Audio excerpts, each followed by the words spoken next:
Hello everyone, so we are back today on 22nd of March, Friday, with the daily cybersecurity news. Before we start, I just want to request you guys and girls to go and subscribe to my YouTube channel so that I can continue to produce these daily security videos. Okay, and we got 5 news today. First one from Facebook. Facebook says that they stored hundreds of millions of user passwords in plain text.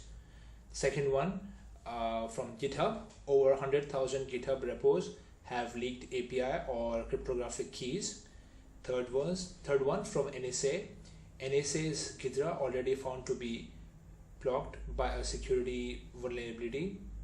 Fourth one from India. In Hyderabad, one MNC loses 8 Indian crore rupees to cyber crooks. And the fifth one, which is the last one, is from an event, Pwn2Own, where hackers take down Safari, VMWare and Oracle. Okay, so starting with the first news, which is from ZDNet. Facebook stored the passwords of hundreds of millions of its users in plain text inside its internal systems. And as part of a routine security review in January this year, they found that some users' passwords were being stored in a readable format within our internal data storage systems. This got Facebook's attention because the login systems are designed to mask passwords using techniques that make them unreadable. That's coming from Facebook's VP of Engineering, Pedro Sanahouti, if I'm pronouncing it correctly.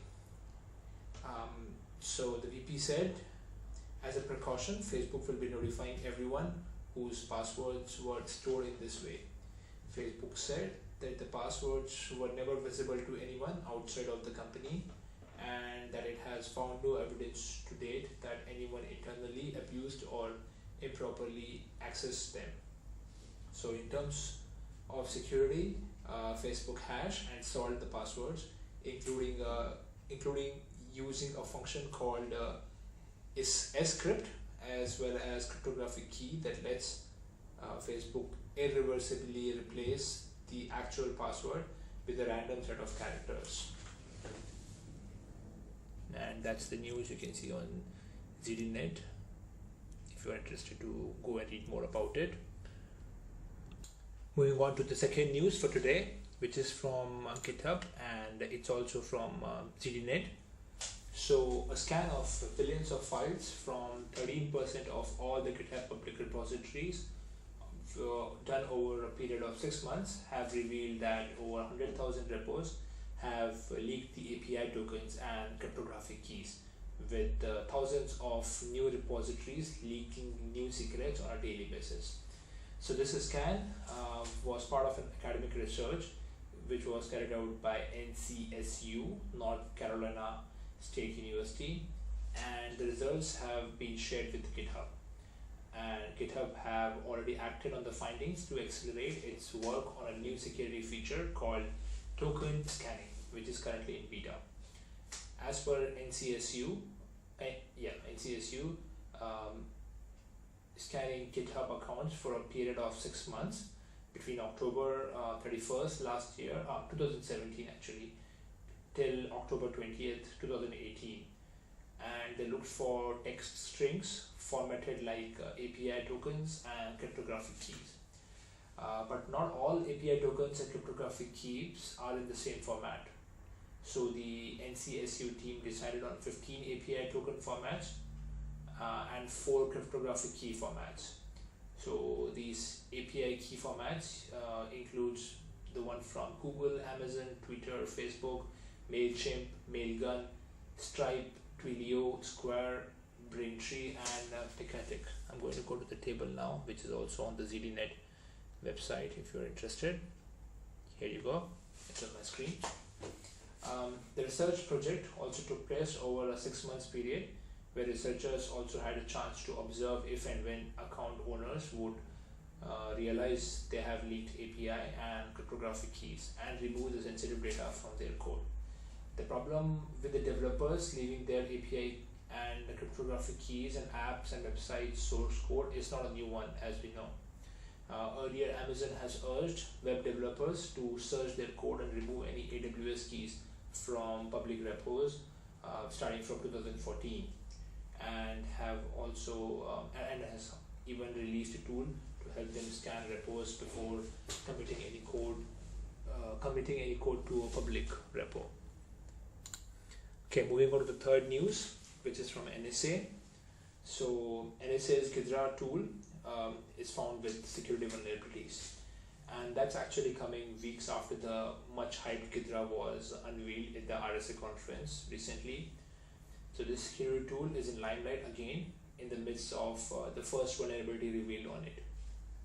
It appears that the security expert, who goes by the name SGH Shotoma, discovered a serious flaw in the open source reverse engineering tool. The expert has also detailed steps on exploiting this loophole in GitHub post. So according to Shotoma, projects created in Ghidra are susceptible to XML external entity XXE expansion attacks. Attackers could take a user open or restore a malicious project created by them, and the bug was found in Ghidra version 9 when running on computers with Kali Linux. In addition to that, OpenJDK 11.02 was the development kit, and the security expert mentions that warnings for external entities were not working on XML parser.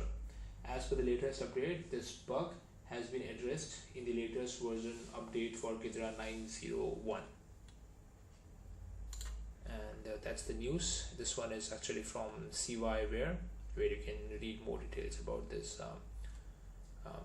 news. Moving on to the fourth news, which is from India, Hyderabad, where an MNC loses 8 crore to cyber crooks. So this news is covered by Deccan Chronicle, I believe that's an Indian newspaper. So a multinational company located in Hyderabad has fallen to cyber crooks' prey by sharing details of their new bank account via a spoofed email ID of the company's clients based in West Africa. This company who got who lost 8 crore is into import and export of tools and do business with West African based client. Recently, the city-based company was about to finalize a deal worth 8 crore to purchase the material. So 8 crore in Indian rupees is like 80 million Indian rupees, which is equal to 1.1 million US dollars approximately. So the sources said that the cyber crooks who had hacked the email of the company's client in Africa accessed the email conversations and learned about the deal that was supposed to be closed soon, and that the fraudsters created a spoofed email address similar to that of the African company and sent an email to the Hyderabad company asking them to transfer the money into their new bank account. So a senior police official from Hyderabad confirmed the incident and said that the fraud has taken place at Mali, a West African country. The fraudsters changed only one letter in the original email ID and convinced the company to transfer money into their bank account. The company which was transferred to one bank, the amount which was transferred to one bank account was later distributed to multiple accounts, and a case has been registered based on this story. Moving on to the last news, which is about Pwn2Own, the Pwn2Own, which is an event happening right now in Canada. So hackers took down Apple Safari, VMware Workstation, and Oracle VirtualBox on Wednesday, the first day of Pwn2Own, which is the annual hacking competition held in tandem with the CanSec West conference in Vancouver.